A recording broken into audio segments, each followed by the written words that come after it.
UK services, Lavazzi and bumf1.co.uk present the 20 megabyte Doctor Who podcast.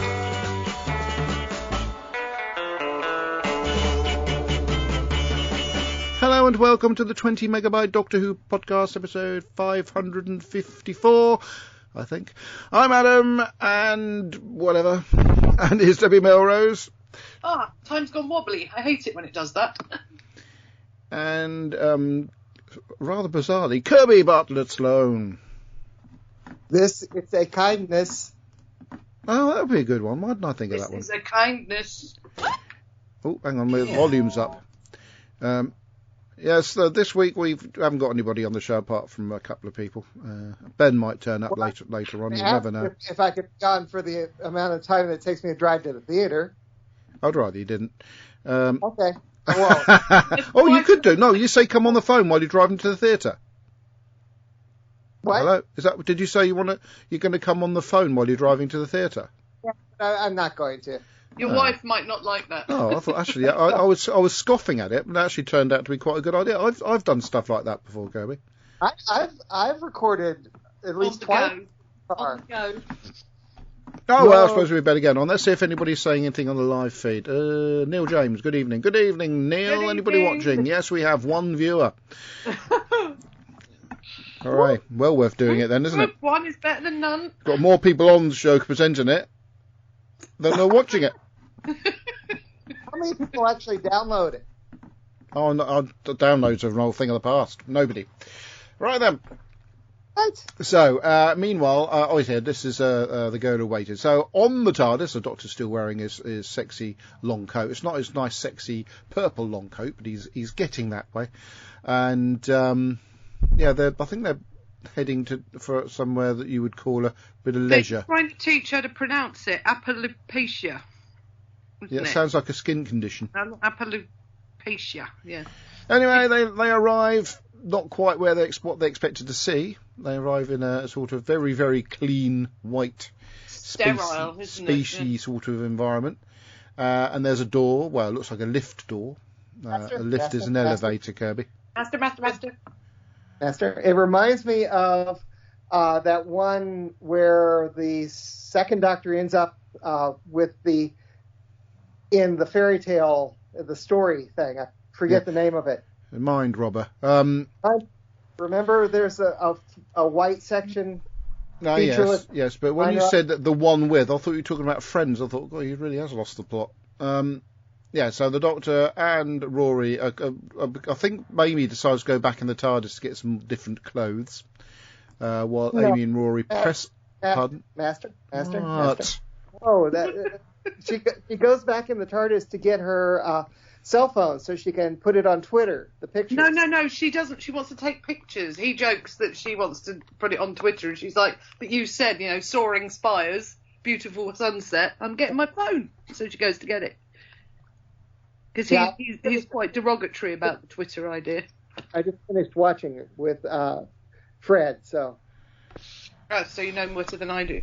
Even though I'm not going to be on the show. Terry Miles says, you are wrong, there are two people. Sorry, you were wrong, there are two people listening. Hello. So, how do you know Neil's still listening then, Terry? Because it probably now says two above the... No, it says one. It says one with 2 comments. We've got more comments than viewers now. So the Doctor and Rory press the anchor button and go into this room where there's a table and a sort of big magnifying glass thingy. While Amy comes out the TARDIS and presses the wavy red button. And, of course, when she goes in... it's not waves, actually, it's just a red button with 3... Which one would you have gone for? I wouldn't really pay much attention, really. I would say, excuse me, guys, which button did you press? Yeah, actually. Or most people say to go for green, because green means go, doesn't it? Maybe, Not but I still red, probably am outside. red, They're shut in, and there's 2 buttons, and I would say, guys, which one do you press to get in? Yeah. Before pressing the button. Guys. Oh, I don't know, I can't remember. In that case, they would say, oh gosh, you press the red one, and then... I'm out of here. It's an excellent story. Bye. See you next time. Have a lot of fun. Have a really good time. Bye. Dearie me. Bye, Kirby. Right. Where to get up? Carry on. So meanwhile, inside this little room, there's a thingy, and Amy's gone into one, and they realise that this sort of magnifying glass thing shows a view onto what the Doctor very quickly assesses as a slightly different timeline, which is running a bit faster. And then this robot comes in, who, and some scary thing happens where the robot threatens to do something to them. And and then there's some odd gas because is it because because the robot is going to eliminate them because they've got bacteria on them, and it sees with its hand, speak to the hand. Remember there was a thing about speak to hand back in the day. Talk to the hand. Yeah. Headache listening. Or was it talk to the hand or something like that? I can't remember. Anyway, so when you see the Doctor and Rory with their coats and jackets up to their mouths, it does rather mind you of the onset of COVID. Anybody coughed or sneezed. To me, it reminds me of the bit in Red Dwarf quarantine episode where they're rubbing off the board that says that it's dangerous where they're going into, and then they put their coats over their mouth until Crichton assesses it as clean. And we're going to live.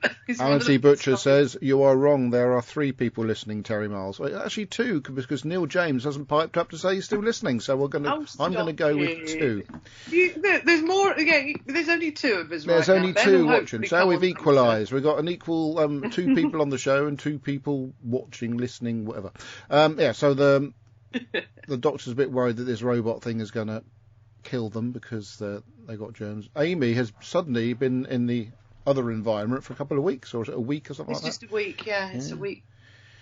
So the Doctor... it's as he's solving it all with the fact that, have you eaten? You know, when did you eat? Have you eaten? You've been a week in there, I'm not hungry. Yeah, it's weird, isn't it? But it's covered by that line quite nicely. So Amy goes on walkabout to sort of look at this incredibly empty environment, and then this light shines on her. It looks like a heavenly, light shines on her, and the voice of Imelda Staunton beams down from almost like a heaven, and she sort of Check it, girl, isn't it? Pardon? Is it the interface she plays? Yeah, that's it. Yeah. And then very soon after that, she gets set upon by a load of robots who want to sort of. The hand will sort of deliver anaesthetic, knock them out, and then they just kill them to get rid of the germs. So Amy then sort of eventually hides herself in this sort of cage thing, which makes her undetectable to the robots temporarily. Meanwhile, the Doctor and Rory... Doctor finds these glasses that allows the wearer to see what's happening on in the slightly different time. It's a great way of seeing what's been happening and what's been going on. I quite like that as a piece of kit. And it was obviously based on the 10th Doctor's glasses. And off they go into 12s as well. It's. And the Doctor couldn't go. Rory had to go. The Doctor couldn't go because it would kill him dead, no regenerations, something like that. Yeah, because the planet that the medicine is based on, and it's a day plague, and it's for people that have 2 hearts, binary system, whatever they call it, cardiovascular system. And they explain it quite nicely. Yes, but doesn't he actually come out at some point, or am I? We'll find out in a minute, won't we? As you go through, I'll remember. No, it's just funny when Rory goes out and they're looking around. There's obviously the Venus statue, which obviously is a bit weeping angely, and then a picture of the Mona Lisa and stuff like that. Meanwhile, Amy's sort of still. She finds her way back into this room where there's a few portals. And a little table where you press the button and it takes you into initially a beautiful garden. Yeah. And so she's able to go into these little portals. But then she gets set upon by another robot, which she disables. and then some more robots. So she ends up sort of going through various different This is a kindness. portals. It is a kindness that I'm telling you this. Eventually, she writes on one of the doors to the Doctor, I'm waiting, and in lipstick. Yep. And that's the temporal engine room because she realises she can hide there. So Rory ends up in one of these white rooms, being watched by the Doctor via the glasses, and he's just about to get done in. It's an interesting take that he's basically just stuck, and someone else is doing the running. Oh, what, the Doctor or Rory? Well, no, the Doctor's stuck. Oh, yeah. Someone else is doing the running for him. And, so Rory's... he's sort of just about to get killed by this robot, and then a sword goes through the head of the robot, and then it's old Amy saving him. Mm-hmm. And, that's quite good. Some good acting by, what's her name again? Oh, Karen Gillan, isn't it? And, she's been there for 35 years, does she say? Something like that. And she's not very happy with the Doctor. I don't know, I think it is. Yeah, she's not very happy with the Doctor. I've gone into the scripts to see if it is though. She's sort 36 of years. 36 years. Yes, I was really right, I think. So she's all right with Rory to a degree, but she really hates the Doctor, and very soon realises that the Doctor is watching through the glasses. And she's got her own little robot, which I think she called Rory. And drew a little funny face on it, which is actually quite creepy at the same time, and taken the hands off it as well for obvious reasons. And then the rest of the episode is Rory sort of falling in love with old Amy. Oh yeah, no, he's already in love with her. No, but it doesn't make a difference the fact she's old, and old Amy realising that she doesn't want anything about dying for the sake of bringing young Amy back. But and the Doctor convinces her that there's a way to do it. Yes, and she's not. I'm going to save you. Yes. So anyway, old Amy is very cross with the Doctor, and then after them getting to know each other for a bit, and Rory being extremely annoyed with the Doctor because obviously it's his fault that all this has happened. It's not really; it's Amy's fault for going back and getting a phone and pressing the wrong button, but. Oh, hang on, my thingy stopped. My player's decided to completely freeze. I wonder if that's because it saved the audio file from last week. Where did you get to? I got to the bit where the Rory robot gives Rory something, but it's not moving on to the next frame at all. It's just completely stopped. How weird. Oh, it's moving now. Sorry. And then... out of the blue, they because there's a scene in which they're looking through the sort of magnifying glass thing. Old Amy sees new Amy, and vice versa. They just have a bit of a bitch about Rory, don't they? Yeah. Do you remember when he got that ridiculous haircut? Yeah. And I'm just moving on a bit. Oh, sorry, it's just a long conversation. I didn't realise how long that conversation was between Amy and Amy. It's terrific. She's just acting against herself, and it's just really poignant. And the what-ifs in this story are quite interesting to explore. Mm. And also, you could have quite a few, well, not quite a few adventures, but a few adventures with other people arriving at Two Streams. True. But anyway, Rory's quite keen to persuade old Amy that young Amy needs to have a chance to live her life properly. But it's not going to be her Amy when she grows up. That's the thing.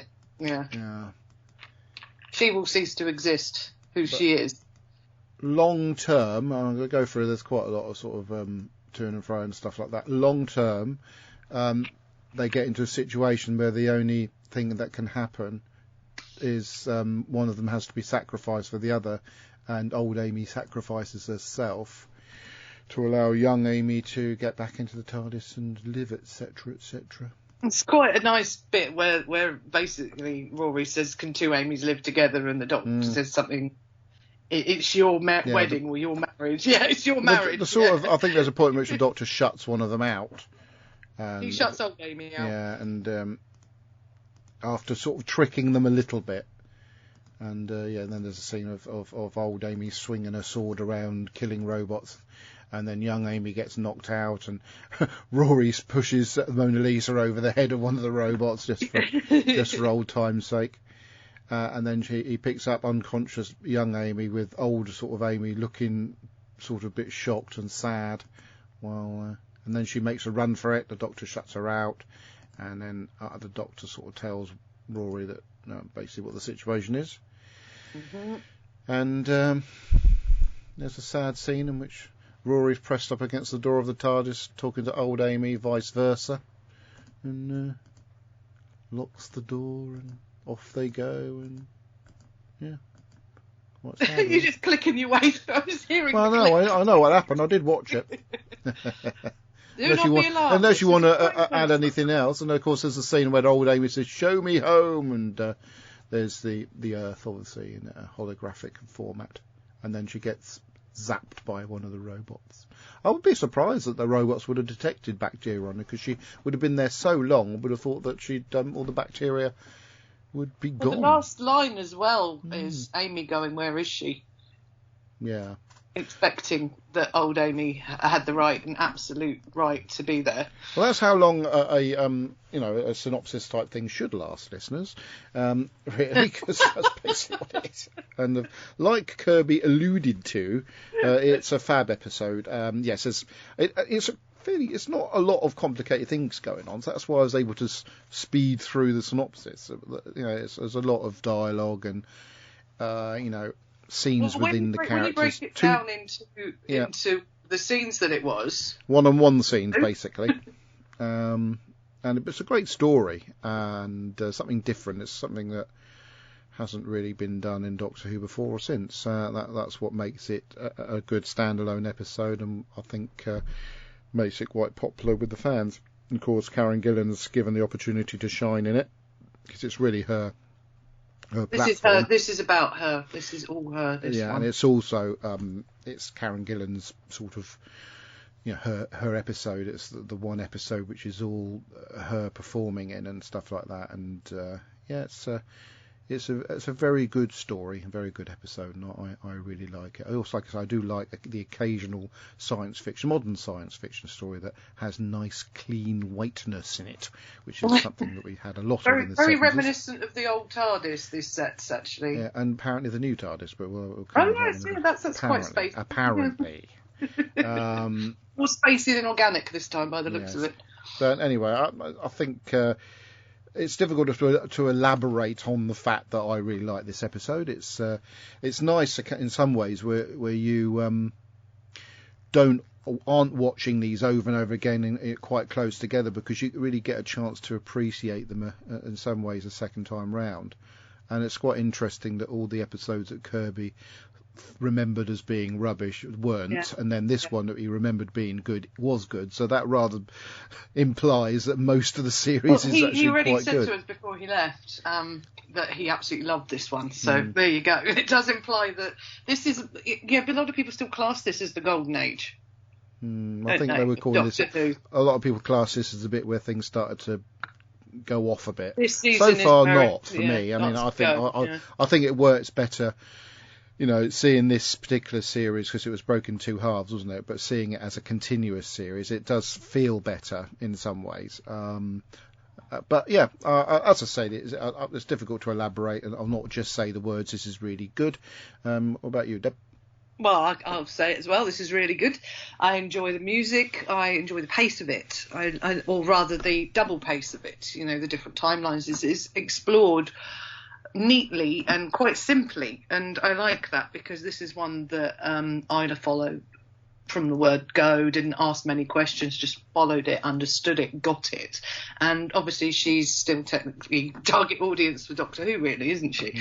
So the fact that I'm watching it with someone who is enjoying it for the first time, because she doesn't remember, I don't think she watched most of Matt Smith's era with me. Neither did Tom, actually. It was about, as you say, it's about this time that Tom stopped watching it with me, and I just was carrying on my own. But I like, again, the clean lines. I like watching it again. It's been so long since I watched this, but I remembered it as a very thought-provoking episode, and it is. It's great. I mean, I want to pursue some of the fan fiction on this because it really was quite inspiring to maybe knock out a chapter or something of something similar to me. You know, it's quite an inspirational little thing. It's not my favourite episode of Doctor Who by a long chalk, but it's absolutely great as a standalone little vignette in the Doctor Who stories. And yeah, Karen Gillan is amazing. And Arthur, what's his surname? Was it Garville? Darville. I can never remember his last name. The guy who plays Rory. Darville. He's fantastic in this. The way he is with older Amy, sort of still absolutely. Oh my God, that's Amy. Oh, I adore Amy, and look what she's turned into, and that's really sweet as well. And the Doctor's frustration throughout is just again. I mean, we're just gabbling on about how good it is as a good episode. But again, it's a combination of everything, the music, the costumes. The only real thing that sort of didn't really make it for me was the robots with the talk to the hand thing. It just seemed a little bit too simplistic. But then when she's turned one into Rory, that's just hilarious. It's like, you know, her own Wilson. And it's just, yeah, it's a really good episode. There you go. I'll stop. I'm waffling. Are you waffling? I'm waffling, yeah. It means I like it if I'm waffling. Right, marvellous. So, I've got the wrong window open here. What's that saying? Oh, Branimore. Sorry, I'm late. Yeah, I it's right. pressed the wrong button and ended up stuck in another time stream. And it's time to move on to Kirby's feedback section, which I need to open the window up for. I suppose you're going to have to deliver it otherwise, because I've got other stuff to do behind the scenes, Deb. So we're going to have to use your dulcet tones to cover up my other he jobs. Posted a day ago, and about it. Give us your feedback. So I'll do what he does and go. Hang on, I'm just looking up. Very good. But I already have it up, so there you go. That's what she said. All comments. I've got Andy Nanny going, I am Iron Man in the GIF. Lillian, lovely Lillian's legs, picture of them with Where? two Amy's. OMG, Her legs. it's been a long time since I've watched this episode. That's one of the best episodes ever. 5 hearts. Oh, Amy, both of them. Broken heart. And Lillian's legs, lovely Lillian. Well, I and see her Kirby legs. Where are her Butler's legs? logo Oh, yes, so they are. says, Lillian Robin, don't forget poor Rory. Billy Kirkbright. This episode resonates with me immensely. I get that it was first released in 2011, but I first saw it in 2012. Sorry for the D&M, but 2012 was a difficult and lonely time for me. I found great comfort in this episode. Oh. And I'm not going to embarrass myself by trying to do a Yorkshire accent.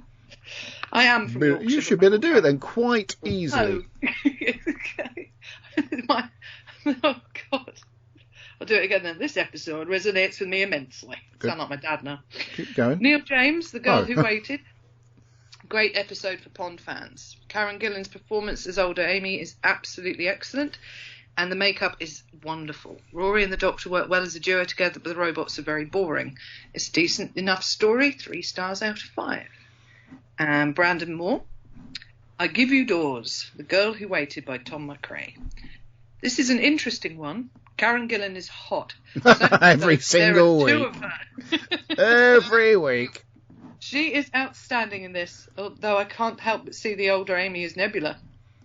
Ooh. Yeah, absolutely, definitely. Nebula channels older Amy, doesn't she?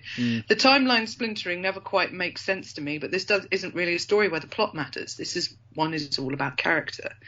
The design is nice and the handbots are fun. I like the big magnifying glass, and I like the way the Doctor is confined to the TARDIS for once. Unfortunately, I do think the story suffers from the ending being way too obvious from the outset, and I think it suffers on repeated viewing. I would have to give this one a 7.5 out of 10. Next time, The Haunts of Nyman. Kirby Bartlestone, author, did The Nymon Be Praised as a gift, and then we've got Ian Kirk's script. That is. But I won't ruin that for you. Hang on. Is that all Kirby wrote? Yes. We did command him last week to do a proper write-up, where he's allegedly not going to be on the show this week. That's all Kirby wrote, as I can see. I am looking down the page. No, the only thing he's posted other than that was that it must be Thursday. Do you know what? I've just made a right boo-boo. Oh no, you didn't press stop again. No, I just put right on the blurb for last week's show, and put down the girl who waited when it was actually Night Well, that's Terrors. because we're talking about that one. I know, that would have been I embarrassing. want to wait and do that after we're talking about this one. No, I want to try. I've never ever published one show after Live we've publishing recorded of the one next. episode. Anyway, so is that all you got up to? Oh my God! That's it. That's all we got.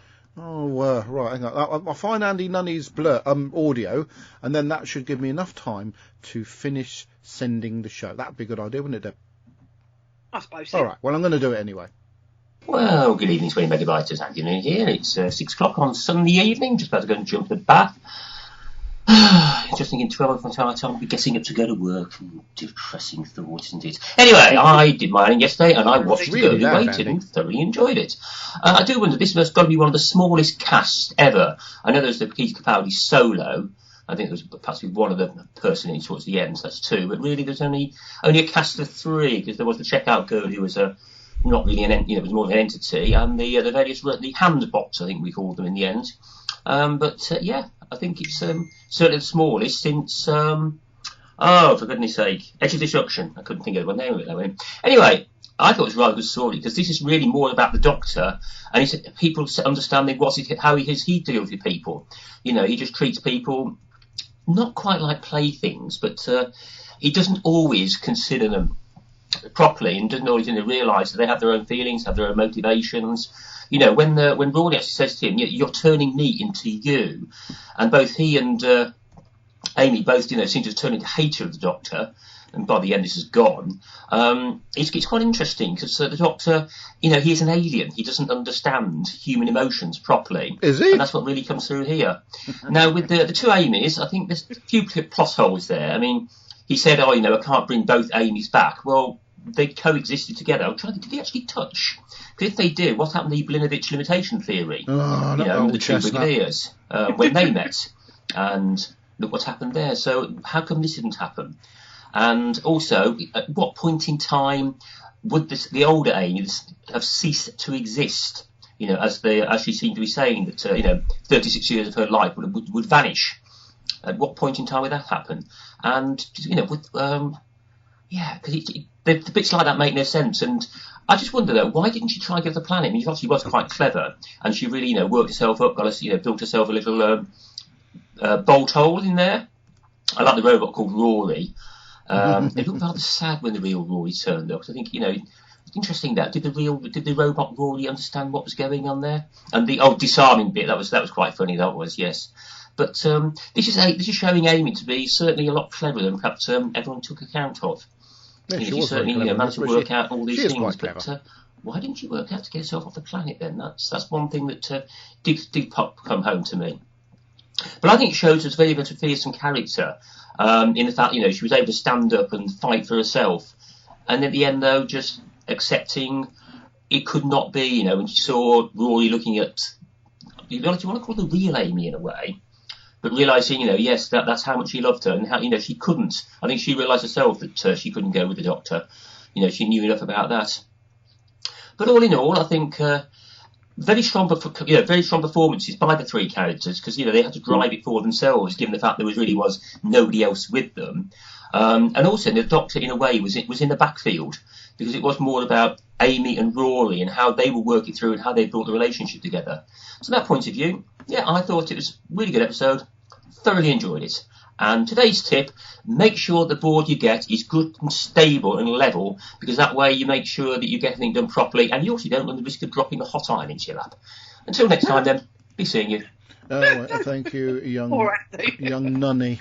I've got Robert's feedback here. Oh, please, yes, thank you. That will allow me to line up the next piece. Because I haven't got my jingles folder over. I'm just trying to close down... can you hear that blimping noise? It's me trying to close Audition down. Oh. It's very annoying. Right, carry on. Okay, this is from Robert. My belated review of Night Terrors. What should be a good episode isn't. I didn't really enjoy it this time round. Don't know how it ended. Not as good as it should have been. And The Girl Who Waited. Despite wanting to hate it, I didn't. It manipulated me once again into feeling emotion. The makeup for old Amy was done well, though one thing they can never get right is the eyes. Eyes will always give away your age. There's a movie with Michael Caine and Demi Moore where Demi's character is shown as an old woman. The makeup is good, but her eyes spoil the illusion. Unless you wear full contact lenses or use CGI to age the eyes, it's just a dead giveaway of someone's age. I really felt for old Amy too. A simple little story done well. Marvellous. I'm still trying to find my priority jingles folder. Bear with. It's on the left. Ben. Hello. Left hand down a bit. We're going rather well tonight because Kirby's not on. So, Master. yeah. Oh no, don't go down that road. Just ignore him. Yes, and so we're talking about a rather marvellous episode called "The Girl Who Waited." Just a reminder for you, it's where Amy sort of got left. Yeah, on I that. remember it. Oh, you remember it? I remember it. We like it. We loved it. What? See, What did you think, Ben? I never fell for it, Deb. I never fell for it. Fair enough. It's kind of like, it seems to me that we were told this episode was going to be good, and so we all had to believe it. I can't believe that's big. We didn't know what it was going to be like until we watched it. I seem to remember that there was quite a lot of, this is the episode of Doctor, this is the one. It's all right. I that's think... more like it. Now, that was always a good recommendation, and I feel that is probably what you said last time we reviewed it. Yeah, but all right isn't good, is it? I mean, we were having a conversation yesterday. For you, it is. About what was better, good or decent. I don't know. Oh, the trouble is, decent is a slang for being really, really good. But if you use it properly, it isn't as good. Yeah. Yeah. That's exactly the conclusion. Okay. Well, what I'm going to do, I'm going to settle for all right of your department, which is usually better than some of the other where we stuff. were at. It's good. It's all right. I'd say no great shakes. Okay. What was I going to say? Oh, yes. We were in the middle of feedback, so we're just going to play this.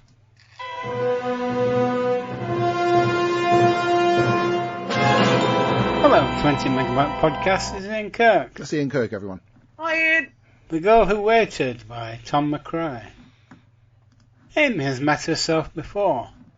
She met young Amelia, and she met herself when the TARDIS materialised inside the TARDIS. Yeah. The first time Amelia met the Doctor, she had to age 12 years before he turned up again. This was 2011, and they had a world wiped out by a pandemic.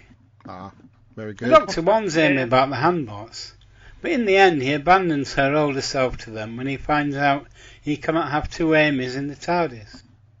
Shame. Travelling with the Doctor, there is a danger of dying.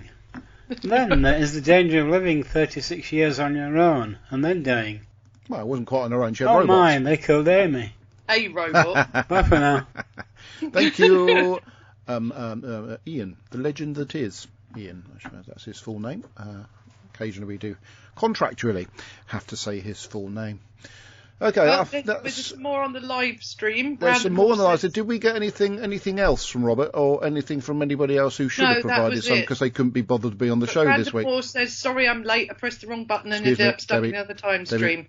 Debbie, that's the live feed's my bit.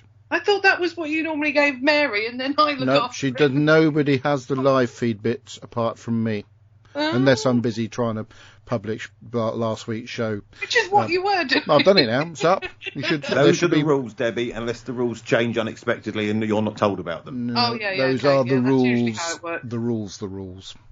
Okay. Oh, is that dog snoring again? Bloody hell. Right, Right. that's my stand on. But he also wants to know, why Luke. can he see K9's bottom? Hey, K9's bottom. Right. I'm gonna have to look at the picture and see what he's on about. That's not K9's bottom. What is K9's bottom? That's because And the dog is that makes me snoring. really sad, that K9 in the background, because that's the one that John Leeson wrote a very nice personalised stuff to me, and the pen's gone on it, so all the permanent marker wasn't so permanent. bloody permanent. It's like you in that picture from Michael Jaston. Oh, yeah. Although I've got a massive pile of those pictures signed by him, not personalised, but I've got loads. And Joseph Milson too. Still here in a folder. Right then, young shoveler. I think we should. Oh yes, there's another bit. What, is that someone falling over? No, it's just me moving something. Okay. I've taken it upon myself to. I'm glad you're here because it wouldn't work with just Debbie on her own. To do a game of what I invented called "How Aged Are They? What You Enhanced."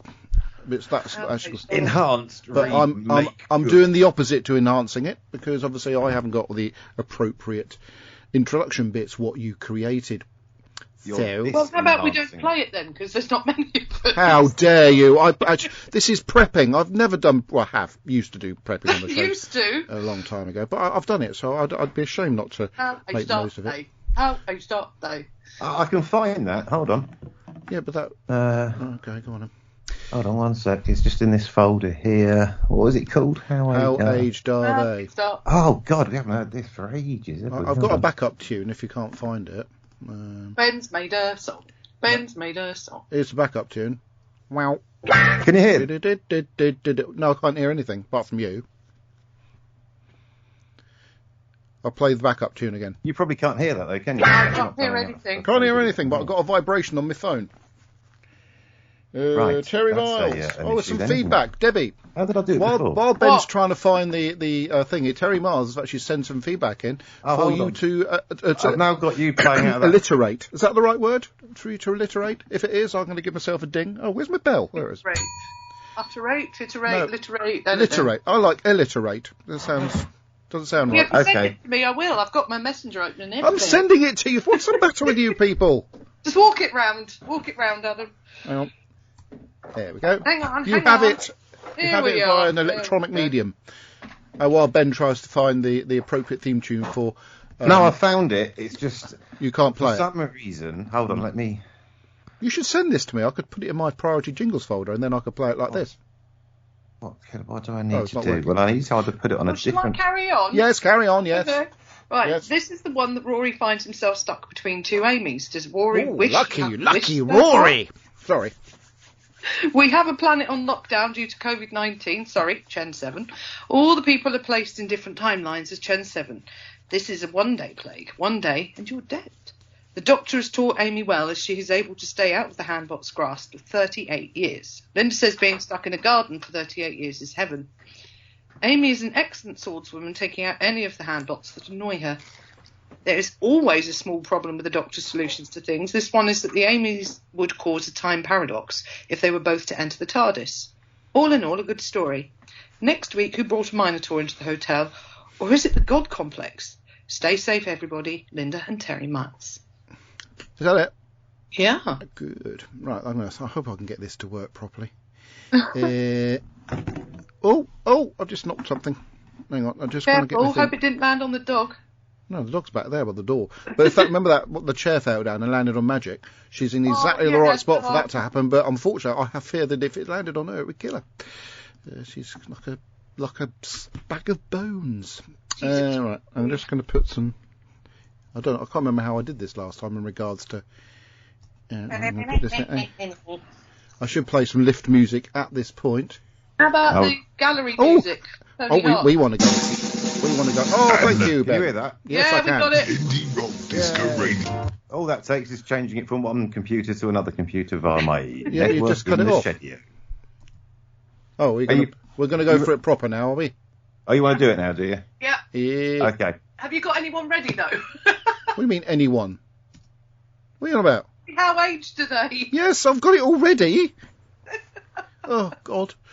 Let's go then. Yes. And now, live from the Indie Rock Disco Radio Studio 1, the game show. And I should also point out Farnborough Football Club Radio Studio 1 as well there. Oh, nobody's talking about. This is How Aged Are They?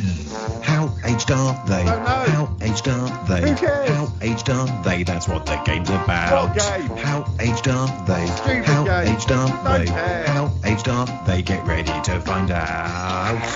And here's your host, Adam Pearson. I wanted it to go There you go. like that, actually. Adam Pearson. Right, just like to, if Alan T. Butcher is listening, viewing, don't worry, we're going to do your feedback bang after this. Because I got Terry Miles at the last minute, it rather bamboozled me, and I forgot all about it. But we have got it, and Ben has it, don't you, Ben? What's that? Alan T. Butcher's feedback. Yes, I do. Do you want it now, then? No, I don't. I'm going to do the how aged are they, and then we'll move on to that. Yes. And then the feedback. We don't have to conform to a particular format because Kirby's not here. Hey, we can freestyle. Yes. Yeah. Right, so we're going to start with Debbie. Right then. Debbie! Deb? Right, Simon Pegg. Simon Pegg played the editor in the 2005 story, The Long Game. He was born on the 14th of February. But what year and how old is he? You don't have to say the year, just how old is he? How old, Debbie? He's Simon. I think he's 51. Okay. Sorry, Mum. Right, and Ben, how old is Simon Pegg? I think he's about my age, which last Saturday changed from 47 to 48, so I'll go 49. Happy birthday. Okay. Thank you very much. Happy birthday, Ben. I forgot to say happy birthday. I feel really bad now. Yeah, and I felt really bad for you for not saying it too. Oh, God. When you get to my age, birthdays become a thing of the past. Hey, but don't worry about it, because you're not the only one that forgot. Oh, anyway. Right then, so next answer, we'll go with Ben for the next person, which is Anjali Mohindra, who was born the 20th of February, and she played the Rani, or not the Rani in Sarah Jane Adventures, and also she played a sort of like a spidery queen type thing in one of the Doctor Who stories containing Wodi Jitaka. That's and Anjali Mohindra. How old, Ben? 31.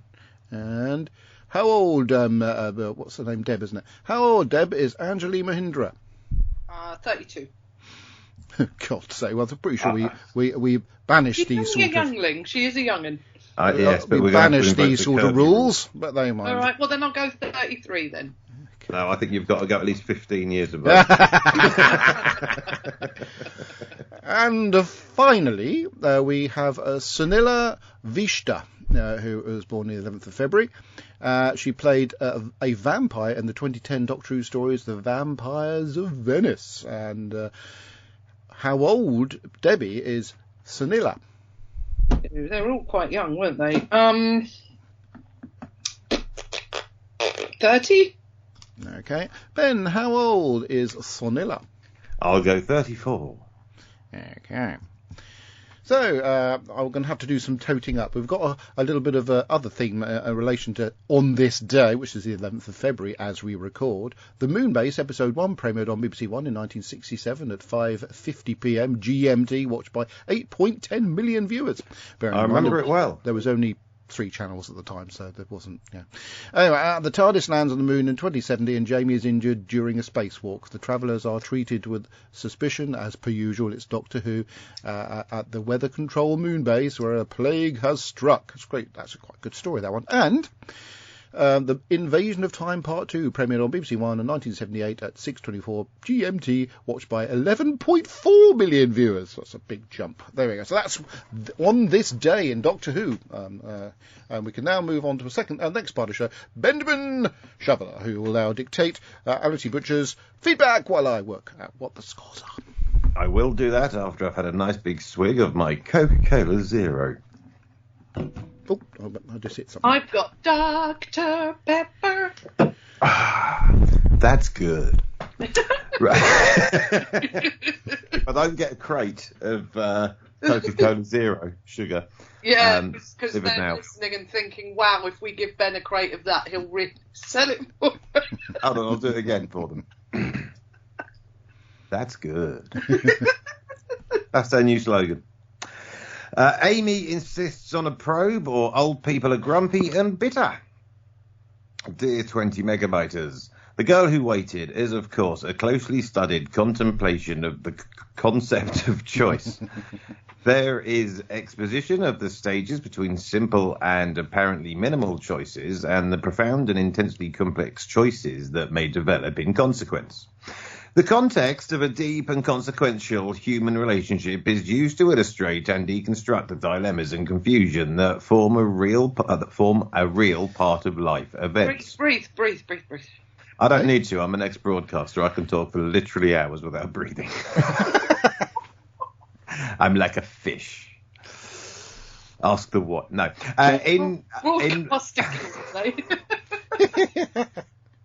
You dirty bugger. No chance. In resolution, the pain and sometimes inequity of treatment that can be the ramifications of choice foreseen by some and not by others are brought to the foreground.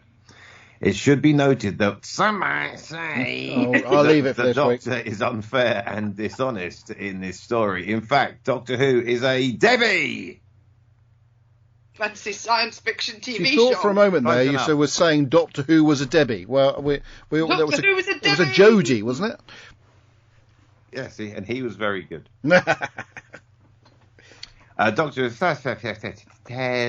and as such, to have any credibility, put up a mirror to reality where sometimes there are no good choices. General elections, there's one. And the Doctor carries a burden.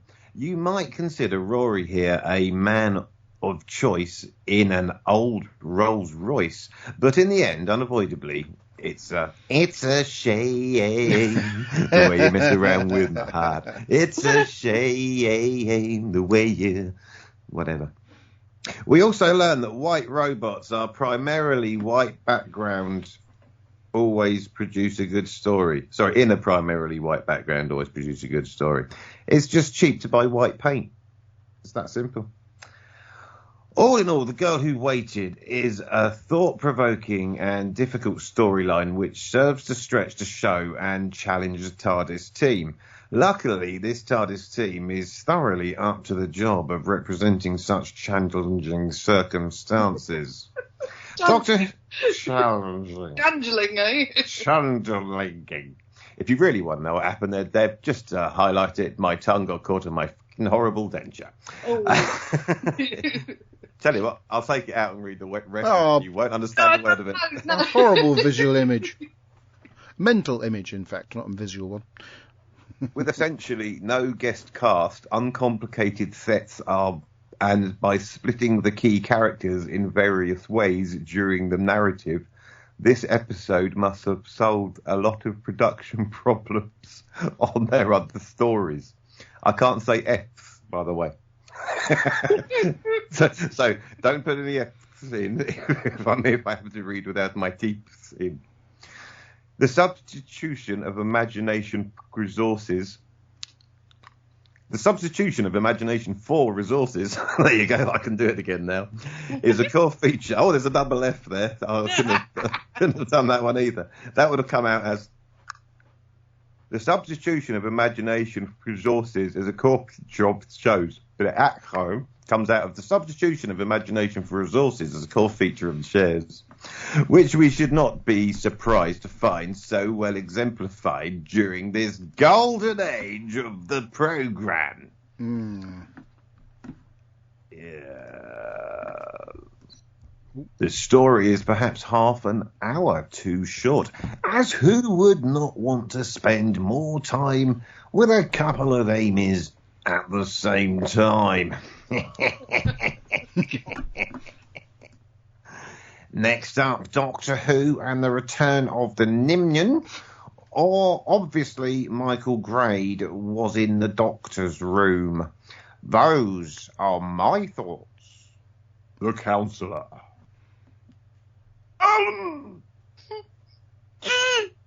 God. Ricky. Bianca. Ricky. Janine. Alan. Frank. And that one who had the earrings. Ricky. Pat Butcher. The one that we have Butcher, forgotten. that is. The one that we have forgotten, not Pat Butcher. Oh, Pet. Pet, calm down, Pet. Pet. Pet. Pet. Pet. What about the other one, Tiffany? Or was she a Mitchell? What, Frank? All right. The one we have Oh, forgotten. Pat. Do you remember I'm not going to go through the whole list of the history of the butchers on EastEnders.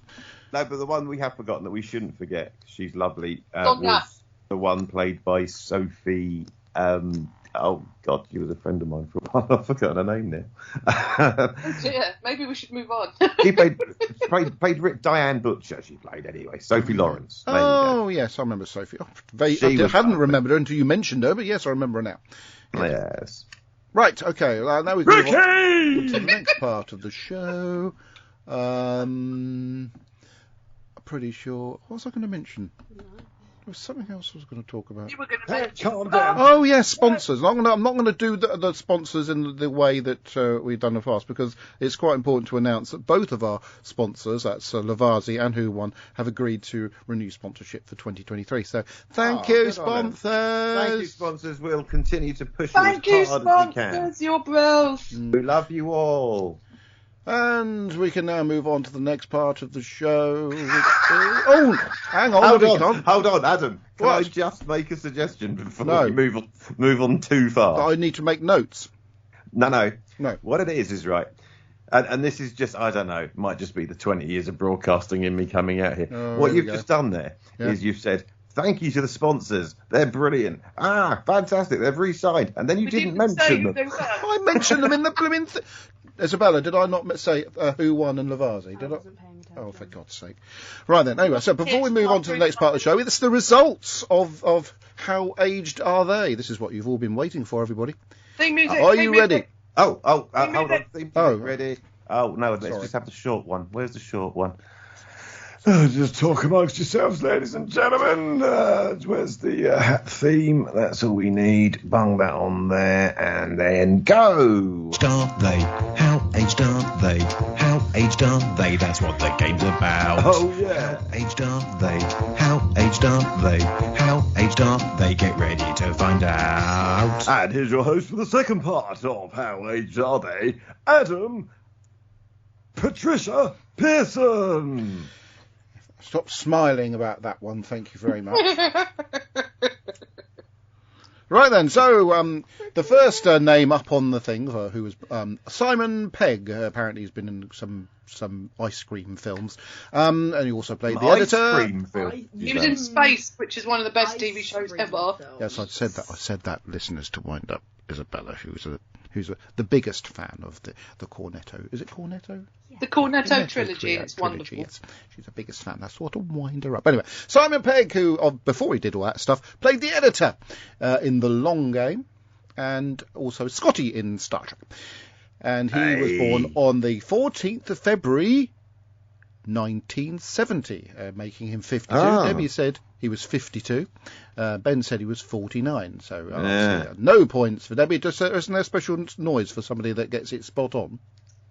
There is. It goes. Okay, well, we'll go on with you saying thank it. you for my wee blah, blah, blah, blah, blah, blah. The next name was Anjali Mahindra, who was born on the 20th of February 1990, which makes her 32, and she played Rani Chandra and Sarah Jane Adventures and some spider thingy in Doctor Who. And she is, like I say, 32. Debbie said she was 33. Initially, she said she was 32, but Ben said he was the year of one who played. But unfortunately, that it still doesn't count. And Ben said she was 31. So both either way on that one, point each. And finally, Sunila Vishta, who was born on the 11th of February 1978. That makes her 44. Ooh. She played. Oh God. A vampire and vampire and anyway, and Debbie said she was 30. Ben said she was 34. So we have a winner, and it's Debbie. Debbie said Debbie was scored 15 points, but Ben scored 14 points and wins. I'm pretty sure that's for the second week running. Do you know, you won. Order for this game, Ben. Wow, and I didn't cheat at all this week. I didn't cheat last week either, much.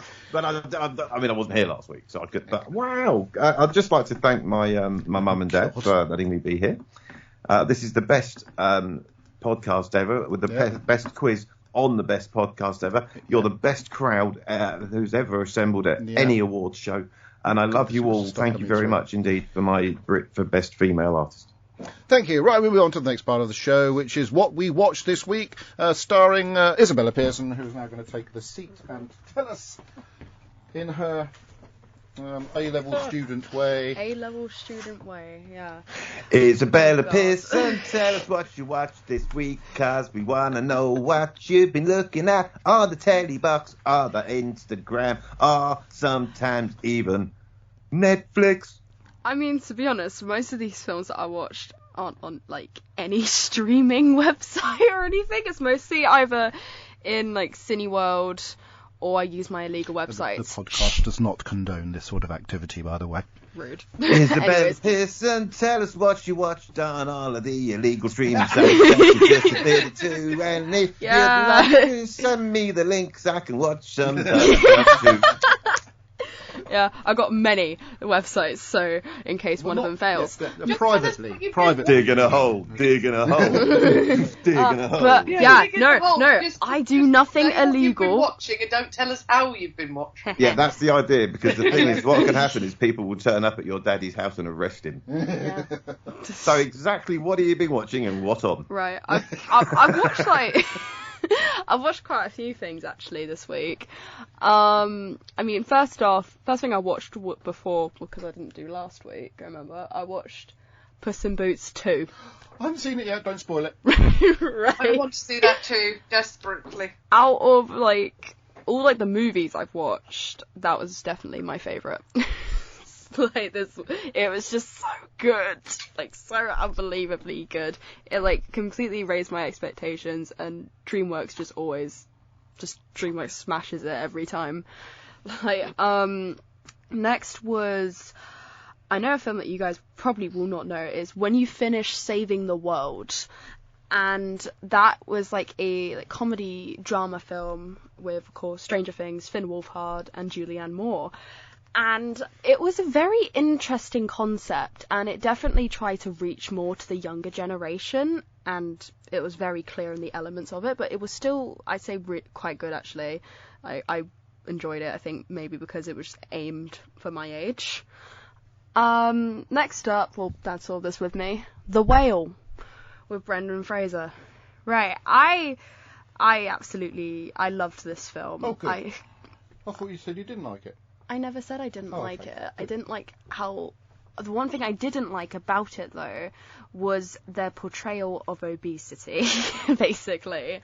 Like, I don't want to give, like, too many, like, spoilers away, but it was the whole concept of, if anything, slight inconvenience happened, he just binge it. There were so many binge-eating scenes, and it kind of fed into the whole stereotype of obese people are fat because they eat so much. Like, that's kind of the whole idea of the film. They don't look behind why they eat so much. Yeah. Yeah. But yeah, no, I really enjoyed it, and Brendan Fraser was just absolutely incredible and deserves the Oscar.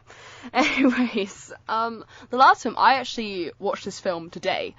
It was a silly little film. Well, not really. It's like a horror, but anyways, it's called Sissy, and it wasn't good. Like, it wasn't good, but at the same time, I couldn't stop watching because it was just so unbelievably ridiculous, and as well, it was very aimed at, like, the youth of technology and influencers. It's that whole idea of influencers needing to be perfect, and it was just very weird how they portrayed it. But yeah, it just wasn't good. And lastly, I'm going to finish it off on a series that everyone should be watching right now, and that is The Last of Us. The Last of Us series is absolutely incredible. Like, it's so much linked to the games, and it's just so good. Like, so good. Pedro Pascal is incredible, and yeah, that is what I watched this week. No, thank you as well. Yeah, I watched a lot. It's very kind. If you think of anything else, do I watched many things. Do pop back down. Right. Ooh, Oh, that's it. thank you. There we go. See. Thank you, Isabella. Goodbye. Right, so stuff coming through on the live feed before I move on to what I have been watching this week is we've got. Good Lord. Terry Miles said I sent it yesterday, and then Alice Butchers, no worries, at least if it's kept back, people will stay on listening so they don't miss it. That's it, they're just listening for Alan's bit. Alan, and then he says, 12th February today, unless there's a different time track. Oh, yeah. Oh, well. Sorry about that. And... But that's because you did the prep yesterday. Yeah, and I must have. I did look at the calendar. Maybe I looked at the wrong one, but yeah, it doesn't matter. It's in the vicinity of the today's date, which, like he says, is the 12th of February. You never know. Someone might be listening to the podcast yesterday. Yes, that's true. Nobody will really know when they listen to it in 10 years' time, will they? Tim Drury says, sorry you waited for this comment, but I'm currently on a train heading home from Who's at the Playhouse 60. That looked really good. He's shared lots of pictures throughout the day of that. I've seen the bits and bobs. Thanks for sharing those pictures, Tim. And then... Oh, bugger. Sorry about that. I pressed the wrong button. Sorry, what did you call me? I mean, that's rude. You bugger. And then... I'll be cool with what I'm looking at that. Tim Dury's mentioned too. He says, coming soon, a jingle recorded by Ben. Yes. Right, so what I've been watching this week. Who wants a jingle? Hey? Oh, Ben. Jingle? I think he's referring to when we were doing, the impromptu, how aged are they, and you managed to salvage the jingle situation. Right then. Oh, sorry, I get you now. It's because it was on my main playout PC, which when it gets played back through my mixing desk, because of how I need it to broadcast and stuff, actually comes back through a different fader from the one that the audio that you're on comes through. But it means that I can't then play out off that machine, so I had to transfer it to another machine, and that's why it took 38 seconds. And I do apologise for wasting everyone's time. I do appreciate also how now I am wasting more of everybody's time by re-explaining. There's still a bloody sight less time than Kirby does. Just not bothering, then everyone would have finished this a whole minute or so earlier. But I'm sorry, my procrastinations has delayed everyone by now a good minute and 10 seconds. And I shall now hand back to Adam Pearson without any further delay to continue with what he was about to do before I interrupted him and procrastinated for such an unbelievably and apologetically long time. So, Adam, over to you. Right about now. I love being interrupted with words like procrastinate. So I'm surprised I was actually able to say it, let alone be interrupted by it. Okay. You're surprised you could say it. Okay, I'm just opening up Netflix just to remind me what I may or may not have been watching, or some of the stuff I may not been watching this week. One of the things I've been watching on Netflix is Meet, Marry, Murder. There's a new series come out, and it's just so as I can keep, it gives you ideas of what to look out for if your spouse wants to murder you. So it's a very, very good program, albeit probably slightly depressing, but it's still quite good. That's the only thing I've been watching on Netflix. I've been watching, obviously, there's been some football this week. There's been some stuff going on behind the scenes. Managers getting fired that should never have been appointed and stuff like that. Manchester City looking like they might have to be relegated. And if they don't find them guilty and they're not relegated, I should be quite cross because teams like Juventus and Rangers. No chance of anything at all ever happening on that, mate. Just no chance of it. That would be wrong. I wouldn't be surprised if that happened. Also, well, hold on. It's only wrong if they've done something wrong. Yes, if they're found. Guess what I said? If they're found to be, hang on, got a cough coming. If they're found to be guilty of that, then yes, they should be relegated. But like you say, it's got to be proven, isn't it? Absolutely. And and don't forget, they've been charged once by UEFA, and they took them to court. That's right. All charges were thrown out of court, and they're the same charges, so they'll be thrown out of court. Nothing will happen from this. It's a big fluff about nothing. Right. So the other things, like Isabella alluded to, went to the cinema on Friday and watched The Whale, which is what I particularly liked about it is a very good film, great drama. It's almost like a theatre production because the whole film is shot on one set. So that basically it's Charlie's apartment and a little bit of it outside. and it's about 2 hours. So the fact that it's not boring is a testament to the writing, to the directing, to the acting. There's only 4 actors, and really, or 5 a push, in the whole production. And it, you know, if you reflect on that, how they actually managed to sustain a movie with just that, it's incredible. And like she said, Brendan Foster, who hasn't done films for ages, bounces back with some brilliance, and it's well worth seeing. There are some other films that we've got a Secret Unlimited, we don't know what we're watching, coming up soon, and also the new Ant-Man and the Wasp film, which we'll be hopefully watching next week. Yeah. And there's some other great films coming out, which we're looking to see. And I want to see Titanic in 3D, but it's just getting the chance to go up there and find the time to go into the cinema and seeing it. But I'd love to get one chance of seeing Titanic in 3D, just to see what the big fuss is about, it being in 3D. It was on in my house, my mum and dad's house. What, in 3D? So much. Not in 3D. Too much. I'm never going to watch it again. Does it not sink in 3D or something? Yeah, that'd be quite good. Blow up instead. I'd imagine that some of the underwater scenes look quite good. But anyway, so I'm looking to hopefully get a chance to see that. What else have we been watching this week?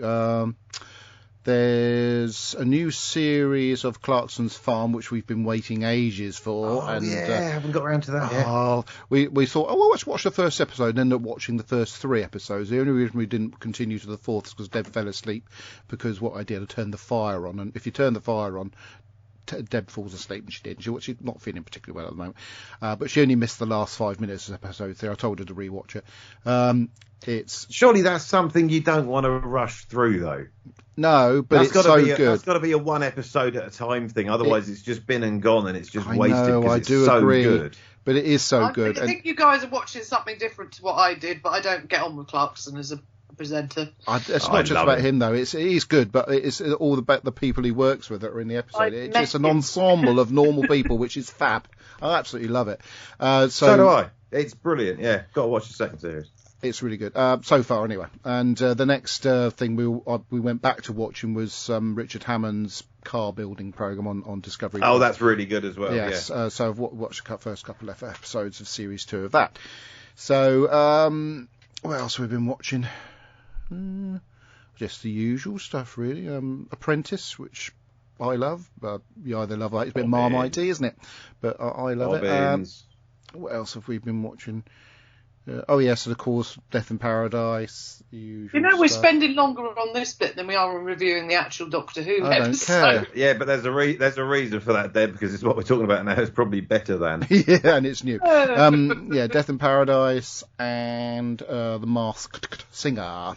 So that's about it, really, unless I think of something else. They think Baked Potato is David Tennant, don't they? Jacket Potato in The Masked Singer. No, Jacket Potato's been revealed. You're talking about the Phoenix.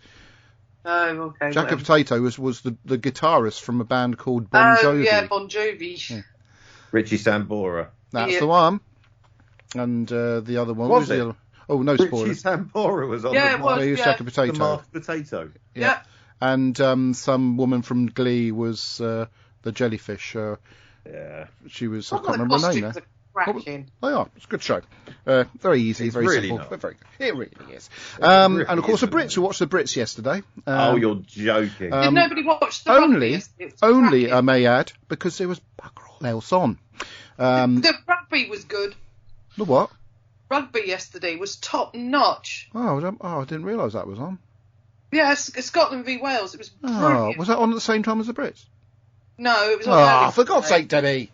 It was on earlier in the day, but not that much. Well, I would have probably been at work dark by the time it finished. Anyway, so that's what I'm just gonna finish on that for the time being until I remember anything else I may not have watched this week. And Ben Shoveler, have you been watching anything apart from commentating on football matches and stuff? Well, I've not actually. I don't know where you get the time to watch all that. I've been so hectic this week. Dinner time. So starting from last Sunday, where I couldn't do the podcast because I think I was interviewing somebody. I was. So Sunday we went and watched a couple of episodes of The Carners, which I still absolutely love, and I've always had a a really bizarre crush on Darlene. It just does it for me. It's the way that she's so angry, and I think we just get on brilliantly, shouting at each other the whole time. So we watched a couple of episodes of that. Monday, I was watching football, and then I don't think we watched anything with the wife. Tuesday, I was out commentating on football.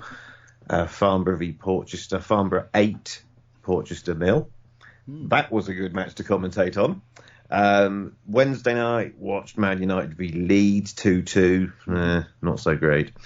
Thursday night, I was in a queue at the XL in London, waiting to de-rig our stand at Ice Exhibition for 6 hours. A queue for 6 hours? Yeah, we didn't move for 6 flipping hours. Wow. Thanks, Deb. Yeah, wow, indeed. That's not what me and my mate Dave was saying. No, I kept it clean for the podcast. Hold on, I'm just going to... So it wasn't quite the queue for the Queen's funeral then. It was just 6 hours, was it? Just the 6 hours, mate. Yeah. Phil and Ollie went in front of him. Luckily, we were sat in a van, so we had all the fanciful stuff that comes in a work van. Which so you didn't pull a Holly and Phil then? Yeah, that's what I just said. Oh, did you? No, beg your pardon, I did. What it was, right, it was because they had let all of the juggernauts, the HGVs, up into the car park before they let the vans into the car park. And obviously you can fit 3 vans into the space of a juggernaut. And the juggernauts take an hour and a half to load, the vans take 20 minutes. And so we were just sat outside, not moving for hours. And it was really bad because I was really hungry by about 5 o'clock. And I looked at my phone and I thought, I could do some Deliveroo, just get someone to bring me something from the local Mackie D's, which was a mile away, on their little bike into the queue. Thank you very much. And that was 5 o'clock, and I thought, I better not, just in case we get moving. And then we finally got into the car park at 8 o'clock. De-rigged by 9, and then back at base by 11, home by 11:30. So by that point, I didn't watch anything. But on Friday nights, I watched the Premier League darts, which was very good this week. Going Price 1. Oh, spoilers. And that was Friday. Saturday... Watched Farnborough versus, who did we play yesterday? Cheshunt, a 3-0 victory. That was rather pleasing. Yesterday night, what did we play? Oh, Michael McIntyre. Oh, that's the other thing we watched. Michael McIntyre's big night. Oh, yeah, Friday night we watched Death in Paradise, and when I go in, after we've done this podgram, we are going to watch... television. Dragon's Den. Oh, I haven't watched that this week, but I love that programme so much. And I'm currently watching the Seniors Darts, which was good until Phil Taylor got knocked out. What's the previous thing you said that, before you said about Dragon's Den, what's the previous thing you said? Death in Paradise? No. And I gushed. I said, we're watching that, and I can't remember what it was. Damn. Apprentice. Pardon? Apprentice. No, Debbie. He doesn't watch The Apprentice. All right. No, it's what Ben had been watching. And how dare you say I like The Apprentice? That's what Ben's been watching, and I said, yes, I've been watching that. I think it's bloody awful. Bloody memory of a goldfish. Michael McIntyre, that's what you got to say. Yes, yes, a fab programme, that is really good. Yeah, it is. I think it's very deceptive on telly, however. It must take hours to film. Well, especially the star of the show thingy. They must have quite a lot of time to rehearse that, because the woman who did it this week was incredible. Really? I don't think I've ever seen anyone who I thought they were incredible. Most of the time, I think she was great. The one they had in. No, I don't buy into all in this. The cake. She came out the cake. That one. She was. No, she was great. Me and Isabella said she was great, and that we're going to stick with that one. She was passable at best. Better than I could blimmin' do. Oh God! But anyway, yeah. Generally, it's quite good, and obviously the Midnight Game Show is just a fantastic idea. I could see you hosting that. I'd love to do something like that. What a brilliant show that would be to do. I could make a series out of it. You'd really piss off loads of celebrities. They'd never let you in the house again. Right then. Well, thank you very much. Is that it, Ben? Sorry. Yes. Football, a little bit of cricket, a little bit of snooker, a little bit of darts. That was me done. Thank you, Debbie. Do you want a theme tune? No, I don't need a theme tune. Good, because I haven't got one. I know. Debbie Pearson, what have you been watching? Debbie Pearson? Debbie Pissed. Oh, God. Debbie Melrose Place, what have you been watching? I want to know what you've been watching, because my eyes need to hear what your ears are saying and which books you've been looking at or playing. There you go. Jesus. No, I've been being very boring this week and watching things like Great British Menu and Digging for Britain. Great British Menu. Oh, I love that programme. Is celebrating 65 years of Paddington by doing their menu is got to be inspired by artworks and animation. And you know who invented Paddington? Yeah, Michael Bond. Who made the first Paddington? Michael Bond. Michael Bond? No, who actually made the first one? No idea. Jeremy Clarkson's mum. Oh, okay, well, I didn't know that. Really? Or was that another bear? I can't remember. Go on, Bennett. Yeah, I might have incorrectly factualised you there, Debbie. Digging for Britain's been brilliant. Always is. It is. I love how they filmed that over the summer. I need to watch series 3, 4 and 5. Oh, 3 and 4, because they've skipped series when you try and get it on, what's that program? One of the Sky Fat channels. They do series 1 and 2, and then you've got 5, 6, 7 and 8. Well, we've been catching up with Sandman as well. And, because Tom hasn't seen all of it yet. And, what else? He stopped watching, Stranger Things. He just didn't get into it. I'm really upset because I thought, there's something we can watch together. No, that's a shame. Not anymore. Just good though. I watched a really interesting documentary on Netflix called Fire in Paradise about an island going up off of New Zealand, and the evacuation process is like it literally takes 2 hours to get there by boat, 20 minutes by air, and the evacuation and it's quite a distrait program, but it was very fascinating as well about how they did it. Oh my goodness me, Isla's been on quite a tip with the watching Disney and Pixar. We have, I think just today alone we watched, she had on Turning Red, things like Descendants has gone on, and we watched a bit more Mandalorian because we're rewatching that because obviously the new season's coming in March. What else have we been doing? I've been listening to a lot of audiobooks, but again, sort of repeating the Doctor Who ones that I have. So I've been listening to At Childhood's End again because I just love it. I keep going back to it. Sophie Aldred reads that beautifully. And then Tom Baker reading Brain of Morbius. They just seem to be the two that I seem to just sort of go, I'm going to listen to something that's not music, but something that I don't have to pay stupid attention to because I know it by heart. So, it's that sort of thing. But other than that, it has been an awful lot of Disney.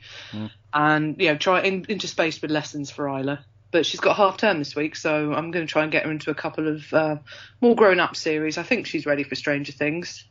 And yes, she's ready for a season. I mean, she loved Wednesday. And that opens up a lot of things that I thought maybe she wouldn't do well with. And now I'm like, actually, she loved that. So, people's necks skewed, whiffed, broken, bones sticking out, that sort of thing. It's like if she can handle that, she can handle anything. Well, she can handle exploding rats. She won't study history because she's terrified of the Are You My Mummy? And she's worried that any time I mention history, I'm going to make her look at someone with a gas mask. I know I've mentioned it before. It is still a big bugbear because I'm trying to teach about 1066, and there were no masks then. There's a lot of history that doesn't involve gas masks. Exactly. No, I'm trying. There's an awful lot. I'll tell you what. I've heard that there were actually years before zero. Yeah. No, we basically, I've basically just hit in with the Tudors. We're just going to go with that. So we'll see what happens then, but I've guaranteed and promised her that there are no gas masks. Well, yeah. Here comes a bit of creative art. I've been reading an awful lot. I've got about 6 books on the go at the moment. That's not the most I can only manage one at a time. I'm still reading my way through Hilary Mantel. Got a couple of Stephen Kings on the go. I'm reading my Jodie Taylors because I'm at a convention in June.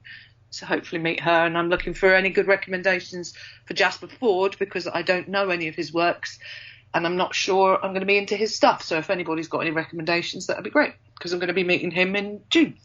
Cool. Well, thank you, Debbie. Talking about books, last time I probably spoke about, and I'm going to call it reading, even though it's an audio book, because I am taking in the content of the book. And is that all right, Deb? Because I know it can be called sacrilege, calling audio books. But I'm still. No, as far as I'm concerned, an audiobook is still a book. Okay. Right. So I'll finish the David Starkey book of the English monarchs, which is a fantastic book. I'll probably it doesn't matter how you read it, so long as you read a book and it counts. I'll have to reread it because it's that good. Last week I read. I'm going to say read. I feel guilty about saying this, but I read Alex Scott's autobiography, and I thought I was going to find it really boring, but it's not. She reads it herself, which does, and what I found particularly poignant, because a lot of the books I read are like the Roy Keane book is not actually read out by Roy Keane. It's somebody else speaking in an Irish accent, you know, but it does a good job. But Alex Scott reads her book herself. They're probably Irish. Pardon? They're probably Irish. Well, yeah. Yes, they are. Which is why they don't sound like Roy Keane, though. Anyway, so Alex Scott reads her book herself, and she's an amazing woman, and I've thoroughly enjoyed that book, and I love the bits when she's talking about things that upset her, that because she's a woman, I don't mean that derogatively, but she got emotional, and that did sort of lend a bit of sort of extra gravitas to the story she was telling. But she's incredible.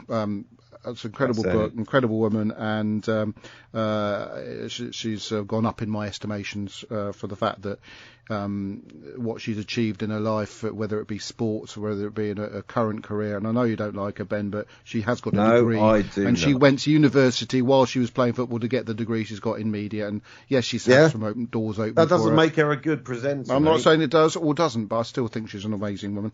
And the one I'm doing now is a book called, bear with,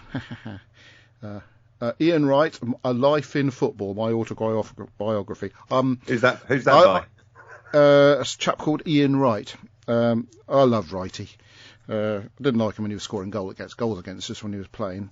Well, I did like him, really. I just didn't like when he did actually score the goals against us. But he's a credible character and an admirable man, and he should be Sir Ian Wright, in my view. Absolutely amazing ambassador for football, for people of colour. I just love the bloke, so I'm really enjoying listening to his story, which is basically so far about a good way into the book is just a bit about his love of Arsenal and his career at Arsenal. I think at some point he will move properly on to Crystal Palace and his days as a child when he was working and because he got into football quite late in his life. I think he was 21 but became a professional footballer, which is very late in current days. So thoroughly enjoying that, and it's not Ian reading the book himself, like I say, but it is somebody who does sound like him, which does help as well. So those what I've been reading recently. Can I point out that I was right about something? What? It was Jeremy Clarkson's mum who who made the first Paddington Bear. That's incredible that you're right about that. I'm going to give you a ding. Wow. Well, I can accept that as a truth then. Yeah, Mrs. Clarkson also agreed a royalties deal with Paddington Bear creator Michael Bond, which covers 150 years of toy history. So, does that mean Jeremy Clarkson gets royalties from Paddington Bears? He might do. I don't know. I don't know. That's interesting. But anyway, yeah, so I was right about that. It was Shirley Clarkson, her name was. He hasn't mentioned that on his show, but it may be a Who Wants to Be a Millionaire question one day. You never know. Wouldn't that be funny? And the person has already blown the ask the host. Yes. It's a £1 million question. Yeah. I think that's about it. I can't think of anything else. But I do. I mean, it's nice to be able to pick out a book. I'd like to read Francis Benali's autobiography. I've actually got the book itself. He's a really lovely bloke. I know. I've already got the book signed by himself, his daughter, his wife. But the audio book's £18. I don't fancy paying £18 for a book I've already got in paper format. But yeah, hold on. Here's an idea. What? Read it.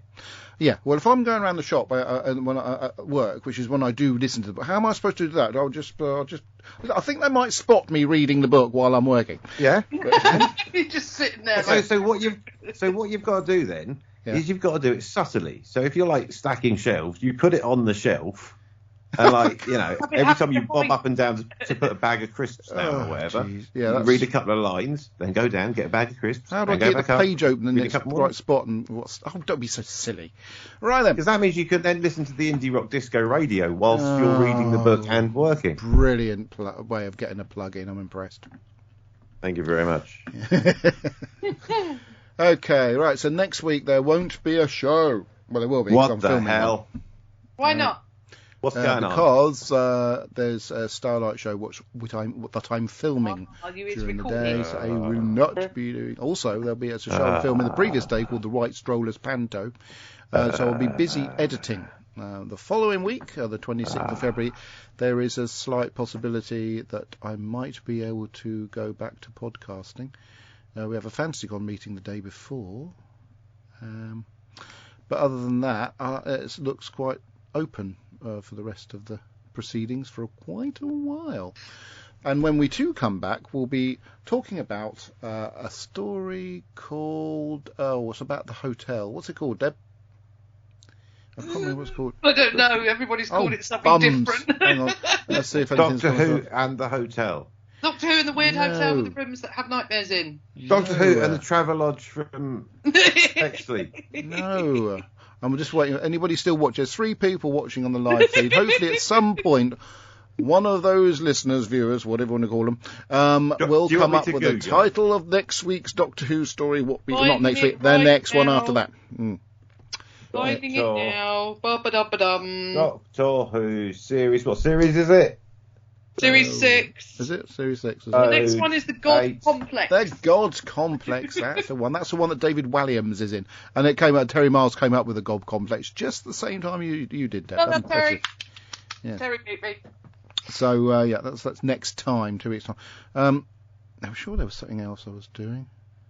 Oh, yes, I've got a party coming up that I've got to shoot. Let's see if I can find the date of that.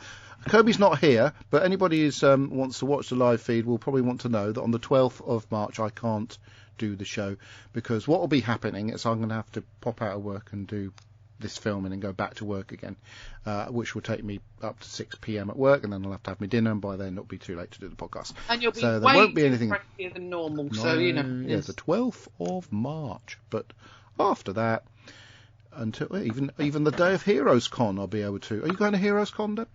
I'm going to try to, yeah. Good girl. You might be able to come up with me. I've got the day off for it. Lovely. That's the date. Guess what I was asked £5 to do today? What? Here's an exclusive for you, which I'm probably not allowed to reveal yet, but sod it, I'm allowed to because I'm me. I was asked to host the end of season awards at the football club. Which football club? What? Farnborough? But yeah, famous. Rather fab. No, Man United. No, never mind. But yeah, so that's cool. But anyway, so I was pleased about that. Yeah. Nice to be recognised for being brilliant at last. We recognise it every week. Right. Yeah. Right. One other thing I wanted to say, because obviously I do this genealogy thing, and I love doing people's family trees and stuff and whatnot, and I have found in doing people's family trees how they're related to me sometimes. I'd love to, Debbie. I've done my son-in-law's one, and it turns out that my son-in-law and I think we're about 11th cousins or something stupid. So that was quite nice, and it'd be hilarious if we found out we were related somehow. Who did? Sorry. It would be hilarious if we were related. Well, it's quite possible to go back enough generations to find the actual links, but it's quite good fun. So if anybody wants or wouldn't mind me doing their family trees and stuff, I'm not going to charge for it because I just love doing it. I'm quite happy to do that. And what's the other thing I was going to say? Oh, yes. I found out I'd already had Clint Eastwood in my family tree from him being descended from Henry III, which is quite a long way back, but and then I accidentally, and I don't know how this happened, I think it's because I was watching a series on Prime called Finding Your Roots. It's a really good program.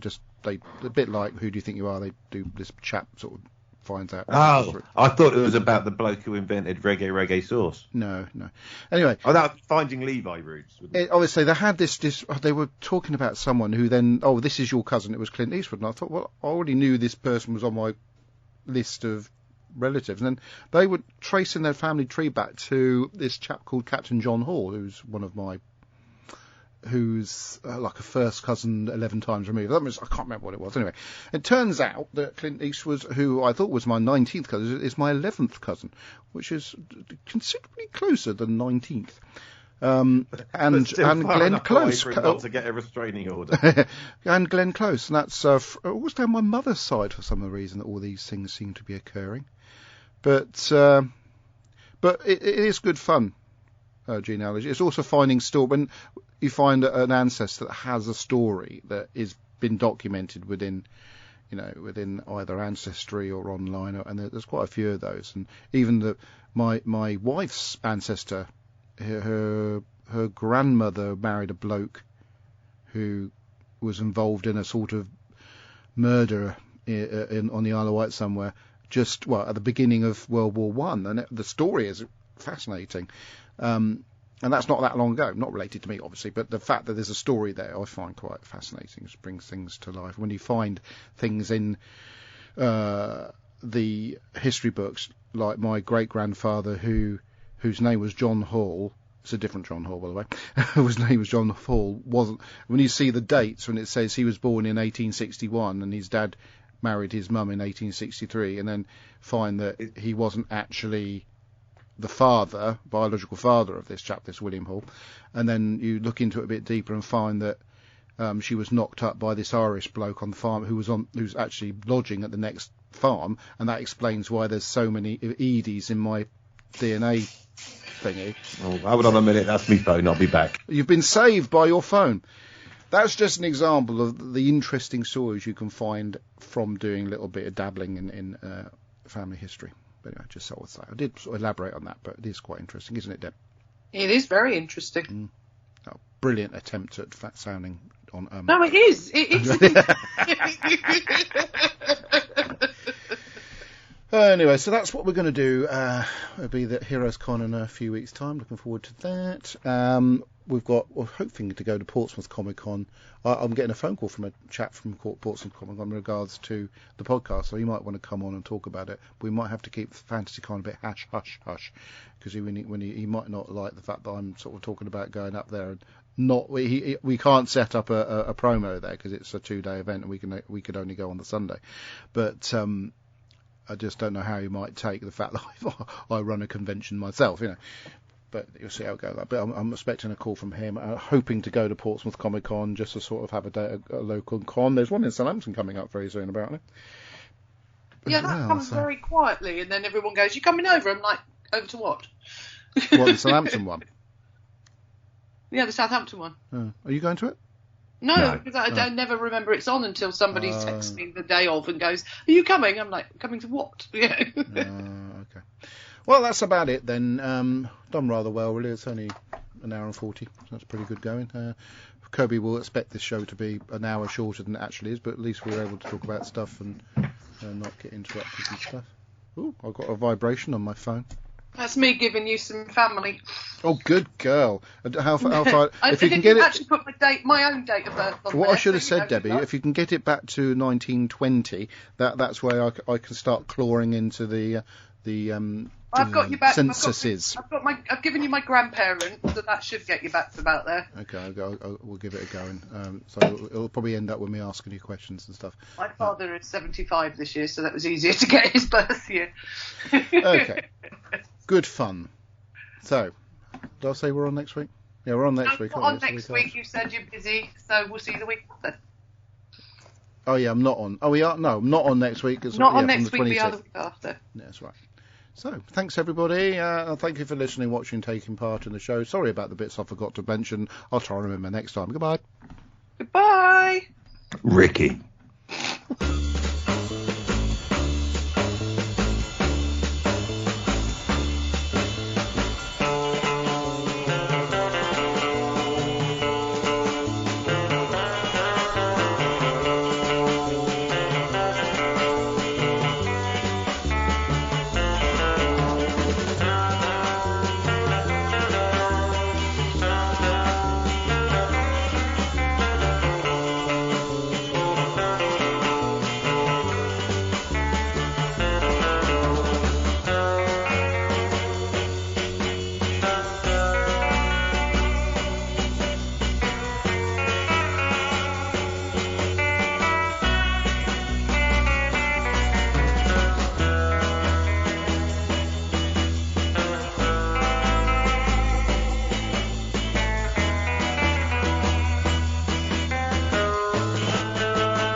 20 Megabyte Doctor Who podcast is an APV Services production sponsored by whowon.co.uk, lavazi.co.uk. We are a proud member of the Doctor Who Podcast Alliance. Doctor Who is a trademark of the BBC. No copyright infringement intended.